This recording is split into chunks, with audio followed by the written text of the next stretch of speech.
Hello students. सो आज हम देखेंगे मैथ्स के एक्सरसाइज 8.2 के question number first, second and third का जो आपको टेस्ट में दिए गए हैं।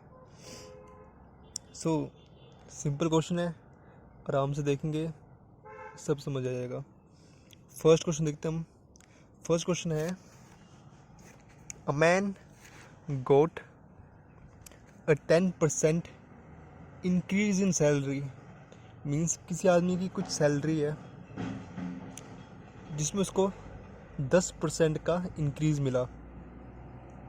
इफ़ हिज न्यू सैलरी, जो 10% इंक्रीज के बाद की जो सैलरी है वो है 1,54,000, 154,000, तो फाइंड हिज ओरिजिनल सैलरी। मतलब किसी बंदे की कुछ सैलरी है जिसमें उसको 10% का इंक्रीज़ हो गया सैलरी में। उस 10% इंक्रीज़ मिलने के बाद उसकी सैलरी होगी 1,54,000। तो अब पूछा है कि उसकी प्रॉफिट की जो उसकी सैलरी जो इंक्रीज़ हुई उससे पहले उसकी क्या सैलरी थी। सो इतना निकालना हमको। तो पहले हम मान लेते हैं कि जो उसकी ओरिजिनल सैलरी थी इंक्रीज़ के पहले वो उसकी एक्स थी। Let the original salary be x. So उसकी ओरिजिनल सैलरी जो थी वो एक्स थी, मान ली हमने। अब न्यू सैलरी कैसे बनी है हमारी? ओरिजिनल सैलरी में प्लस किया हमने जो इंक्रीज़ इन सैलरी, जो 10% का इंक्रीज़ हुआ, तो increase in salary plus original salary वो हमको न्यू सैलरी बनाई उसने मिलकर। मैं पहले की एक इंसान की कुछ ओरिजिनल सैलरी थी, कुछ सैलरी थी, उसमें 10% इंक्रीज़ हुआ। वो दोनों को जब हमने मिलाया तो उसकी न्यू सैलरी बन की, जो कि 1,54,000 है।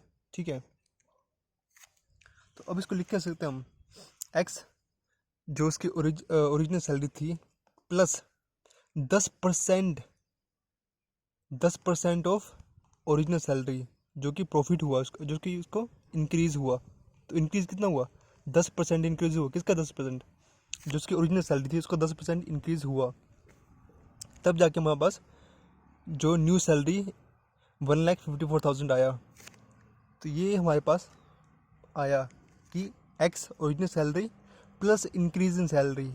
तो इंक्रीज इन सैलरी जो है वो 10% है ओरिजिनल सैलरी का जो कि इंक्रीज़ हुआ।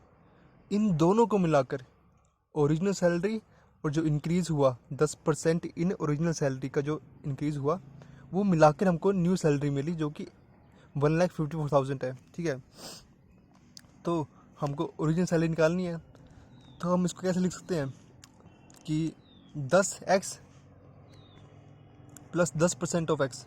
10% कितना होगा? परसेंट हटाएंगे, 10 के नीचे 100 आएगा, 10 divide by 100 x equals to 154,000। ठीक है, तो क्या 10 divide by 100 0.1x, x plus 0.1x equals to 140,000।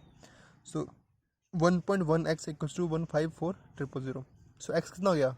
1.1 यहाँ पर जाके डिवाइड हो जाएगा, 140,000 डिवाइड बाई 111 इक्वल्स टू, ये आ गया हमारे पास 1,40,000 रुपीज़।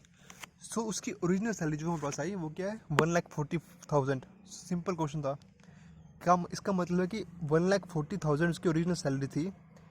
इस सैलरी का जब 10% उसका बढ़ा, इस सैलरी का 10% जो है वो उसका बढ़ गया सैलरी में, तो उसकी न्यू सैलरी कितनी होगी? 1,54,000। तो बस, तो ये हमारे पास आ गया आंसर। तो ये सिंपल सा क्वेश्चन था कि जो एक सैलरी है जिसका 10%, उसी सैलरी का जब बढ़ाएंगे और जब हम उसको ऐड कर देंगे तो हमको न्यू सैलरी मिल जाएगी जो हमको दिया हुआ था। तो हमको पता करना था कि पहले उसकी सैलरी कितनी थी, इंक्रीज़ होने से पहले कितनी सैलरी थी। ठीक है, सिंपल सा क्वेश्चन था। अब हम देखते हैं हमारा नेक्स्ट क्वेश्चन, क्वेश्चन नंबर 2।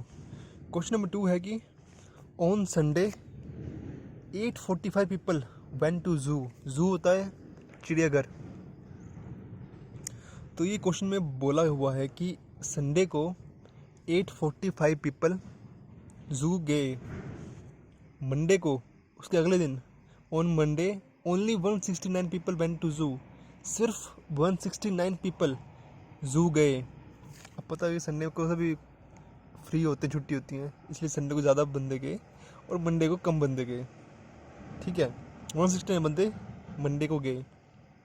हमको निकालना क्या है, what is the percentage decrease in people visiting the zoo on Monday, कि कितना परसेंट कम हो गए लोगों का जाना जू में, कि संडे के कंपैरिजन में, संडे के मुकाबले मंडे को कितने परसेंट लोग कम जू में गए, ये निकालना हमको। तो हमको दिया हुआ, it is given that on Sunday 845 people went to zoo and on Monday 169 people, कि संडे को 845 पीपल जू गए, मंडे को 169 पीपल जू गए। ठीक है, तो डिक्रीज़ कितना हुआ लोगों के जाने में संडे और मंडे में। तो decrease in people visit to zoo, कि जू जाने में बंदों का डिक्रीज़ कितना हो गया जाने का। तो पर मंडे को 840, संडे को 845 बंदे गए थे, मंडे को 169 पीपल गए थे।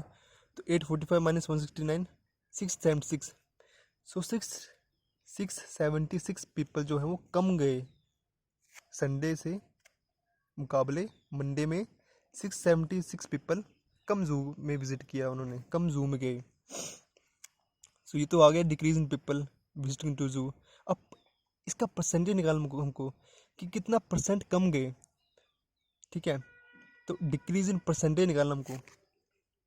अब परसेंट कैसे निकालेंगे हम, कितने बंदे संडे को गए थे उसका कितना परसेंट लोग नहीं गए थे मंडे को, ये निकालना हमको।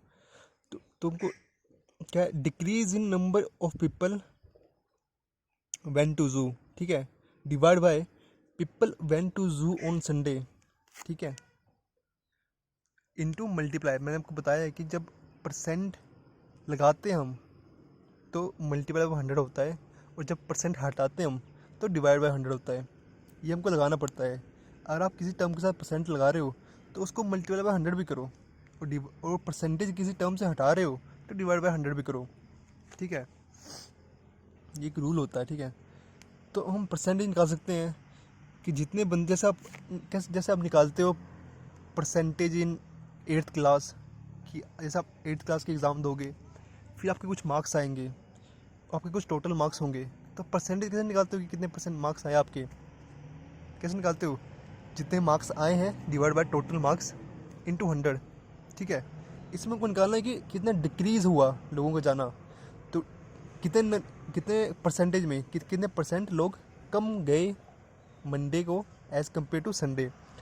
तो जितने बंदे कम गए डिवाइड बाय जितने बंदे टोटल गए थे संडे को इनटू 100, वो परसेंटेज आएगा सिंपल आपका। तो डिक्रीज निकालना, तो 676 बंदे कम गए डिवाइड बाय 845 पर जो कि संडे को गए थे टोटल नंबर ऑफ, इंटू 100, ये आपको जो आएगा वो परसेंटेज में आ जाएगा। ये डिवाइड करके और मल्टीप्लाई करके आपका है 80%। ठीक है, अब अगर इस क्वेश्चन में आपको पूछा होता कि अब ऐसे कि डिक्रीज इन पूछा हुआ है तो 647 आ गया। ठीक है, और आपको पूछा होता कि कितने परसेंट लोग मंडे को गए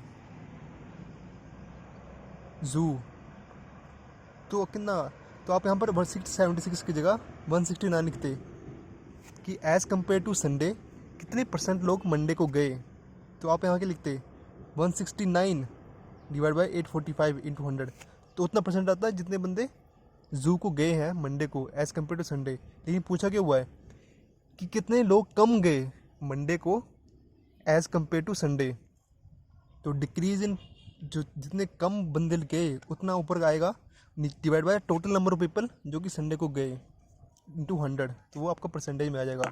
ठीक है, ये सिंपल क्वेश्चन। नेक्स्ट क्वेश्चन देखते हैं हम। नेक्स्ट क्वेश्चन है कि अ शॉप कीपर बाइज 80 आर्टिकल्स और ₹2400, कि किसी दुकानदार ने 80 आर्टिकल खरीदे। आर्टिकल कुछ हो सकता है, कोई भी चीज़ हो सकती है। 80 चीज़ें खरीदी उसने 2400 दे के, कि कोई दुकानदार है उसने 80 आर्टिकल खरीदे और 2400 दिए। फिर उसने उनको बेच दिया and sells them for a profit of 16%। Shopkeeper ने पहले 80 आर्टिकल 24 रुपये में खरीदे, फिर उसने वो सभी आर्टिकल बेच दिए। कितना परसेंट? उसको फिर बेचने पर उसको 16% का प्रॉफिट हुआ, 16% का उसको प्रॉफिट हुआ, उसको एक्स्ट्रा पैसे मिले 16%। ठीक है। Find the selling price of one article. तो हमको पता करना है कि कितने में उसने एक आर्टिकल बेचा। खरीदा उसने 24 रुपये में 80 आर्टिकल, तो यहाँ से हमारा एक आर्टिकल कितने में खरीदा उसने, उसका प्राइस आपको आ जाएगा, पता लग जाएगा हमको। जैसे कि कॉस्ट ऑफ 80 आर्टिकल्स 2400 है। ठीक है। तो कॉस्ट ऑफ वन आर्टिकल जो कि उसने खरीदा है, cost of one article 2400 divide by 80। ठीक है। 80 आर्टिकल का 2400 रुपये, तो एक आर्टिकल का 2400 divide by 80 equals to 30 rupees. So मतलब शॉपकीपर ने एक आर्टिकल 30 रुपये में खरीदा, तो हमको ये पता करना है कि उसने बेचा कितने में।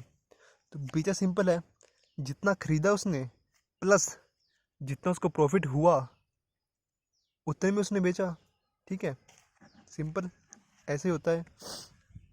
आपने कुछ चीज़ खरीदी, फिर जो आपने कुछ चीज़ बेची, तो उसमें आपको प्रॉफिट मिलेगा। ठीक है। तो खरीदी प्लस जो आपका प्रॉफिट होता है, उनको जब मिलाते हैं तभी सेलिंग प्राइस आता है, तभी प्राइस आता है कि कितने मैंने आपने बेचा। खरीदने का प्राइस हमको बस है 30 रुपये, उसने एक आर्टिकल खरीदा है। प्रॉफिट का परसेंटेज कितना दिया हुआ है 16%, कि 16% में उसने हर एक आर्टिकल प्रॉफिट में बेचा। तो सेलिंग प्राइस कितना होगा आर्टिकल का। ठीक है। तो प्रॉफिट कितना है पहले हम निकालेंगे कि प्रॉफिट परसेंटेज में दिया हुआ है, तो प्रॉफिट रुपीज़ में कितना होगा, 16% दिया हुआ है। 16% प्रॉफिट जो होता है वो जितने में खरीदा होता है उसमें प्रॉफिट होता है। ठीक है। खरीदा उसने 30 रुपये में है, तो 16% प्रॉफिट हुआ उसको। ठीक है। तो 16% 30 का 16% कितना होगा, 16% हटाएंगे 100 इंटू 30, ये मल्टीप्लाइड बाई करके आ जाएगा आपके पास 4.80 रुपीज़। मतलब उसने एक आर्टिकल 30 रुपये में खरीदा, और जब उसने बेचा उस आर्टिकल को, तो उसको 4.80 रुपीज़ हर आर्टिकल में उसको प्रॉफिट हुआ, जो कि 16% है 30 रुपये का। तो खरीदने पर उसको 16% का प्रॉफिट हुआ। ठीक है। जो कि 4.80 रुपीज़ है। तो सेलिंग प्राइस कितना हो गया, कितने बेचे उसने। Selling price of an article कितना होता है, cost price of an article, कि कितने उसने खरीदा प्लस कितना उसको प्रॉफिट हुआ, उतने में उसने बेचा। ठीक है। तो cost price of one article plus profit, cost price है 30, प्रॉफिट है बस 4.80, टोटल आ गया 34.80 रुपीज़। तो ये आपका सिंपल 3 क्वेश्चन थे। ठीक है, सिंपल क्वेश्चन थे, परसेंटेज के क्वेश्चन है। ठीक है। कोई प्रॉब्लम आती है तो आप पूछ सकते हैं मुझसे। Okay, thank you.